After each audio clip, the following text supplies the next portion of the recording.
bit of a whirlwind opportunity. Just take us through how it sort of came about, if you don't mind. Yeah, absolutely fantastic.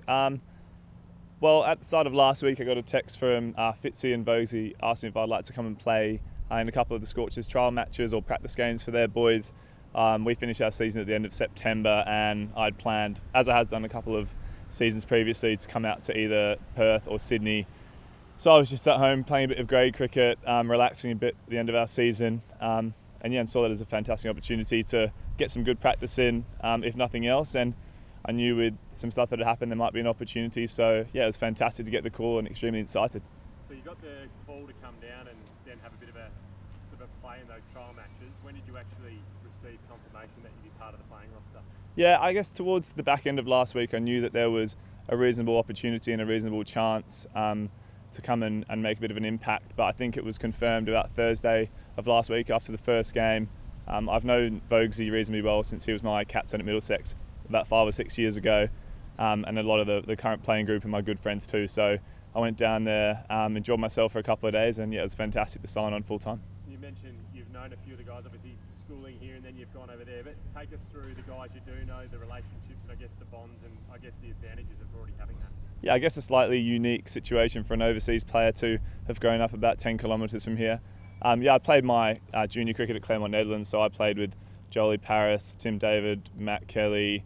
Nick Hobson has been a really good friend of mine for a long period of time. And as I said, I've played with guys like Hilton and Adam at Middlesex as well. So a really strong link to, I guess, the club and the organisation, and it's made fitting in really easily. And Adam himself, what has he said your role will sort of be? Where do you think you'll come in and bat, and maybe as a backup keeper if really need be with Josh if something happened there? But what's the talk been like with Adam? Yeah, I think my role in the UK for Middlesex has been at the top of the order, and a lot of my success has come there. So knowing that the overseas players who might need replacing probably be somewhere near 1, 2 or 3, I think it'll be a case of trying to be really proactive at the top of the order, going in and playing in the Scorchers way, which is to be really aggressive, to put on a bit of a show and sticking to my strengths as well. Obviously there'll be a little bit of adjustment from the wickets that we play on, particularly at Lords and in England, but I've got a really good lead into that first game when Lythy and Faf do leave, so I'm really excited about it. Do you think you will open then? What's the plan? Yeah, I guess this week and the next couple of weeks there's going to be some conversations about that. I think personally I'm looking to be really flexible and the best team man that I can be. I have batted anywhere from 1 to 5 for Middlesex over the last few years, but my greatest success has come at the top of the order. So wherever V and AT need me to bat, I definitely will. But yeah, I do like batting the power play, I will say that for sure. You've been playing first class cricket for about 7 years now, but our winter, your summer over in England, you really had a big summer at 2020 and a one dayers like we talked about before. What's behind your great form at the moment? Yeah, it's interesting. I think for the last 3 or 4 years, I've hit a level of maturity in my white ball game. I've been extremely fortunate to play at Middlesex with the likes of Owen Morgan, AB de Villiers, David Milans, some fine players. So I tried to learn as much as I can with those guys in the team, and I guess over the last 3 or 4 years taking a little bit more responsibility from a captaincy perspective and batting at the top of the order. And I think keeping it really simple, believing that I can go out there and play really well every game I can. And one of the benefits we have in England is we play so much cricket. It gives you a great opportunity to try and learn your game. So to have played 70 games already at 28 is really exciting, and hopefully I can bring some of that experience to the group here. I know you've spent some time here obviously as well as in England. Did you ever think you'd play Big Bash? Was that ever something you wanted to do or thought you'd do? I guess ironically, as a 16, 17-year-old, my dream was to play professional cricket here, and then cricket has a funny way of changing your circumstances. But yeah, I've always wanted to play. My family lives here. I've got some really great friends, and as I said, I know the group so well. And to play at a franchise as successful as the Scorchers is an honour, really. They've been the benchmark for 2020 cricket for a number of years now. So to come in here and A, hopefully make an impact, and B, sort of soak in some of that culture stuff is, a real privilege for me. Like you said, the other imports are sort of flying in a bit later this week. You've been here for a little while. Do you think that gives you an advantage to maybe book a spot for Saturday?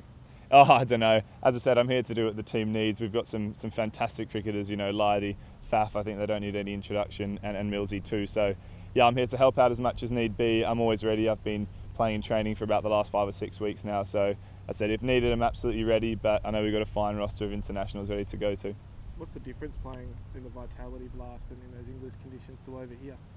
Yeah, that'll be an interesting question to answer at the end of the competition, but I think as everyone's seen with even the test side now in England, the attitude towards taking the game forward has been almost at a different intensity to the rest of the world, and that has filtered down in domestic cricket too. So, as I said, having Owen around our group for the last 10 years has meant that we at Middlesex have played the game like the England team has, and we never take a backward step. So I do think it'll be hopefully something that I can bring to the group, that real intensity and energy and on taking the game forward, and I'll be interested to see sort of how the standard and the facilities match up too. How do you go in confident-wise, when you walk out to bat, if you did get an opportunity, do you feel like you're ready to go? Yeah, as I said, I've got a lot of games under my belt now, and been able to show some consistency for the last few years. So I think it's come at a really nice time in my career, really nice age, this opportunity where I can go in full of confidence, knowing that I can do it against the best. If I'm playing my best, then from what I've seen of the environment so far, it's definitely one where you're empowered to go and play your own game. So first and foremost, I'm going to try and enjoy it as much as possible. The boys are fantastic, and it is really a once in a lifetime opportunity, but I really do feel like if I can play my best cricket, I can help the team win some games. How's the morale been in the group, obviously, the season starting later this week? Yeah, incredible. We had some fantastic practice games last week. Obviously, we know the schedule these days is quite hectic, so the Shield guys only finished. They had a nice little break, and I think we got a fantastic week of preparation ahead of us heading into Saturday. I think with everything that's happened, particularly in Perth, particularly not being able to play in front of the home supporters maybe as much as possible, there's been a real buzz around the group to get back to Optus and hopefully see a whole Orange Army there supporting the boys. And you mentioned the side's success, obviously, in previous years. Are you hoping that at the end of this year, that you'll be on the podium with the boys going around again? Oh, 100%.